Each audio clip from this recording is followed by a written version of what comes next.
ઉના નગરપાલિકા દ્વારા ઉના શહેરની અંદર ઉનાને સ્માર્ટ સિટી તૈયાર કરવામાં આવે છે।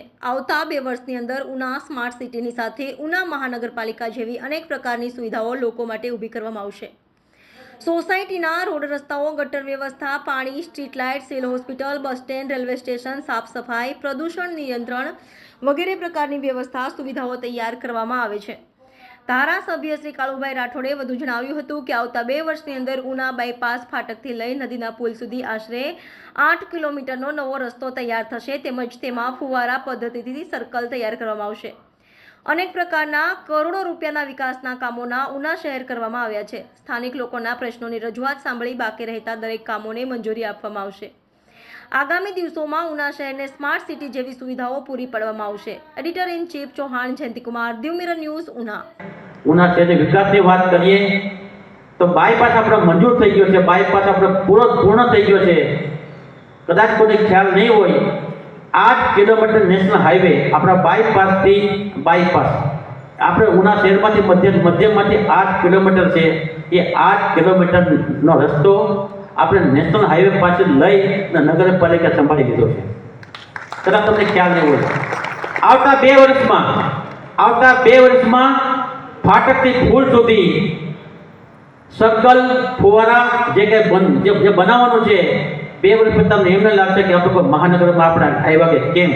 આ તમને વચન આપું છું, અમે કરી બતાવું છું। જૂનો કોરીવાળો, જૂનો ગામતળ 56 કરોડ રૂપિયા, કેટલા 56 કરોડ રૂપિયાના ખર્ચે આપણે જે ઉના શહેરની અંદર સોસાયટીમાં જે ભૂગર્ભ ગટર, જે ગંદા પાણીની ગટર આપણે બનાવી છે, એ આપણા ગામ તળમાં ચંદ્રકિરણ હોય, કોરીવાડા હોય, બ્રાહ્મણ શેરી હોય, વડલા શેરી હોય કે ચાર થાંભલા હોય કે અહીંયા આપણે શેઠ આપણે વડલા સુધી જૂનું ગામ તળ કહેવાય, એની અંદર 56 કરોડ રૂપિયા જેવી રકમ આપણે સરકાર માટે મંજૂર કરાવી દીધી છે। એનું ટેન્ડર પણ બને છે। આગામી દિવસોમાં વર્ક ઓર્ડર અપાઈ જશે ને આગામી દિવસોમાં એ વિસ્તારની અંદર ભૂગર્ભ ગટરની યોજના પણ થઈ જશે। ભૂગર્ભ ગટર બનાવવાનું કારણે ત્યાં રસ્તાઓ બગડવાના છે। ગટર ફિટ થયા પછી ત્યાં આપણે નવી પીવાના પાણી પાઇપલાઇન પણ મંજૂર થઈ ગઈ અને નવી પીવાની પાણી પાઇપલાઇન નાખ્યા પછી આખું ગામ તળ આપણે સિમેન્ટ રોડ અને બ્લોકથી ભરી નાખવાના છીએ ને આખા ગામ તળમાં નવી સ્ટ્રીટ લાઇટ પણ નાખી દેવાના છે। અને આપણું મોડલ ગામ, જૂનું ગામ તળ આપણું મોડલ ગામ બનવાનું છે। એટલે આગામી દિવસોમાં કોઈ સંડાસના ખાડાની પણ જરૂરિયાત નહીં પડે। એટલે આ પ્રકારે મિત્રો ઉના શહેરના આપણે થોડું કામ કરી રહ્યા છે। નમસ્કાર મિત્રો, હું ફિરોઝ ઈરાની આજે તમને એક નવી વાત કરવા આવ્યો છું।